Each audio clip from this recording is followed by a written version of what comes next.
Hey guys, and welcome back to another episode. Today's question, it comes up a lot and it's still one of the topics that is seen as highly complicated, but it doesn't have to be, guys. I'm going to lay it out step by step, how to understand it and how to use it to hit your goals, okay? The majority of people, they want to lose weight, they don't want to be starving, don't want to be under eating, but want to lose fat in the most efficient and I guess fastest way possible, okay? So I'm going to show you guys how to work out how many calories that you should be eating so that A, you can maintain a healthy metabolism, and B, you can achieve whatever goal it is that you're after. On a side note though, if your goal is to lose weight, you can actually still use the same principles for weight gain from this video. Firstly, the most important thing that you need to know is your TDEE, okay? TDEE stands for Total Daily Energy Expenditure, and it's made up of 4 components, okay? First off, you've got BMR, which is the amount of calories that your body burns to keep you alive, okay? So roughly 65 to 70% of the total calories that you burn in a day. Now, this is different for everyone and it varies depending on your age, your height, your weight, how much muscle you hold, how much fat you have, okay? So the more muscle your body has, the higher that your BMR will be, which means that you burn more calories every day while resting. Okay, so second up, we have got NEAT. Okay, so this is all the movement that you do during the day apart from your exercise. So I'm talking like walking to the toilet, scratching your head, scratching your nose, blinking, cleaning the car, cleaning the house, you know, like doing the groceries, all of the movement that is technically unplanned. Okay, this is responsible for about 20% of your total daily TDEE. I'm a huge fan of NEAT. Personally, I tie this into my steps per day for fat loss. Now, third, we've got TEF, which is the thermic effect of food, which is responsible for around, say, 10% of your TDEE. Your TEF is the number of calories that your body uses to digest and process the food that you eat, okay? So simply breaking down the food that you've eaten actually burns calories, which not many people know. Then last in the little pyramid of calories that your body burns is EA, okay? So it's this is planned exercise. This is your gym session, you know, the hour that you take or the hour that you use to train. This is that, okay? So you can see that your EA is actually responsible for a whole lot, isn't responsible for a whole lot of calories burnt. This is part of the reason why I'm such a fan of resistance training, because the more muscle you hold, the higher that your BMR is, which means that your metabolism is faster and the more calories that your body burns, okay? So now you guys understand what your TDEE is made up of. Let's work out what your personal TDEE is, okay? So it's important to remember that there are lots of different variances. It comes down to your, you know, your individual lifestyle, the amount of muscle that your body holds, your training, how much you move every day. There are online calculators available where you punch in your stats and it will give you guidance to, you know, what your calorie intake should be. Although it's important to note that these calculators are almost never correct and will often give you a very different figure to what you should actually be eating. So my personal favorite way and the most accurate way to work out what your TDEE is to track your food properly for 2 weeks, okay? So 2 weeks is a really good number because you can get a really, really good understanding of where your body maintains its weight at. I will note here that tracking your calories, not just to work out your TDEE, is super important. This is step 1 with my clients. On average, people underestimate their food intake by about 40%, okay? That is freaking crazy. That's nearly half more than they think. You know, so many women think that they're eating, say, 1,500 calories and they're actually eating 2,100 calories. If you want to be consuming 2,100 calories, that's not too difficult to achieve. But if you're training, you know, lifestyle and goals are all designed for 1,500 calories a day and you're consuming 2,100 calories a day, that's going to be a big problem. You know, that's 4,200 calories a week more than you're working towards. And remember, this example is average. On average, this is what people are doing, okay? So that means that there's people underestimating or underreporting their intake by more than 40%. So tracking your calories is a skill that you get to keep for life, and it is the core of what results are built on.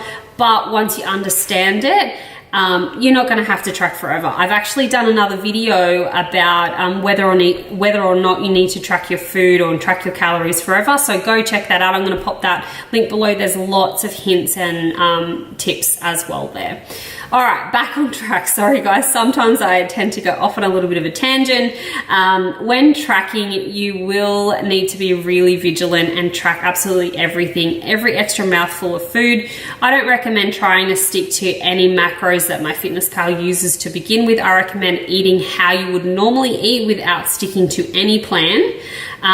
Weigh yourself at the start of the tracking period and then weigh yourself again at the end. If your weight hasn't changed at all, then you can average your calories out over the course of the 1 to 2 weeks and find out what your body has maintained its weight at. Okay.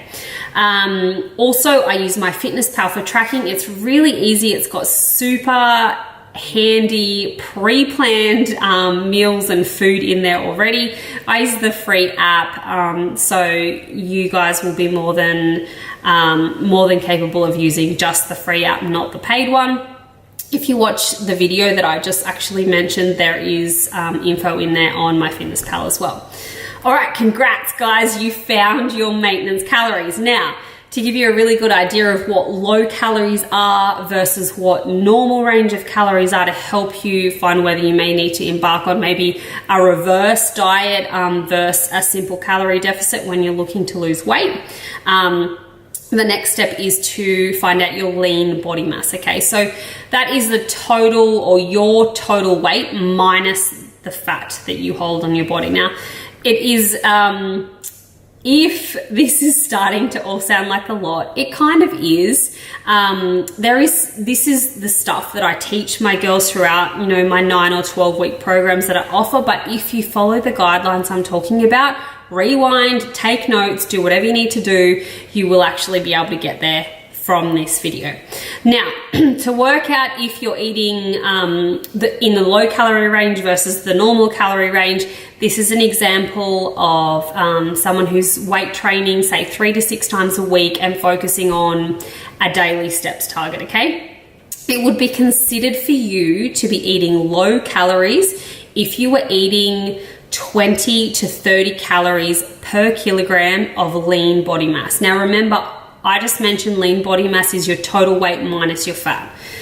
For someone that's eating in a normal calorie range, you would be consuming 30 to 45 calories per kilogram of lean body mass, okay? Men are obviously at the higher range of this range, the higher end of this range. Now, just quickly, the most accurate way of measuring lean body mass would be to get a DEXA scan. I personally am not a huge fan of the in-body scans. I've seen a lot of big errors in my time as a PT. They're actually quite known to be inaccurate.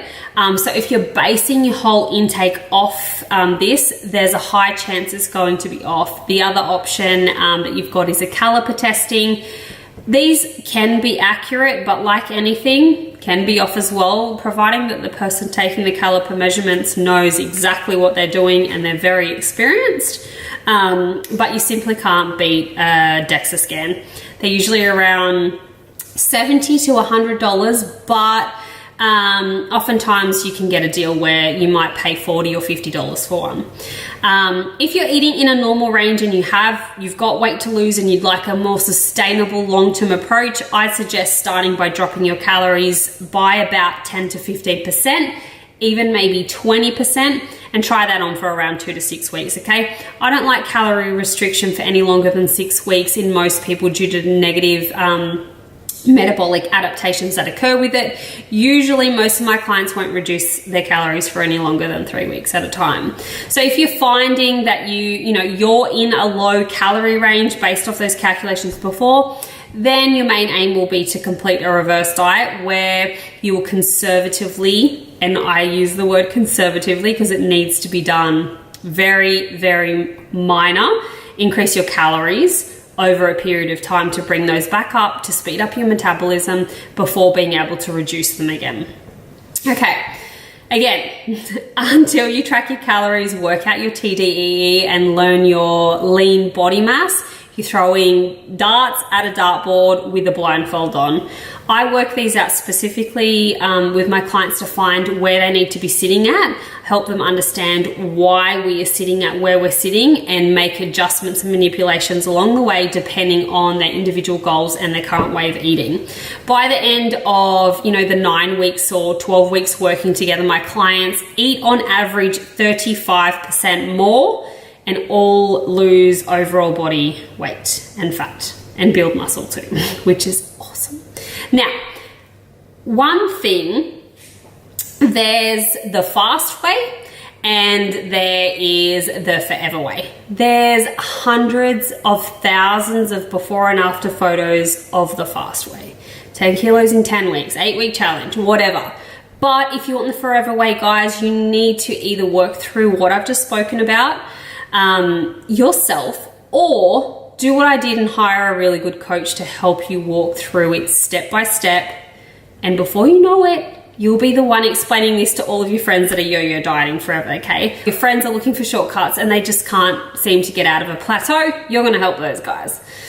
All right, guys, there you have it, a more accurate way to work out how many calories you should be eating. Until next week, guys, have a great week.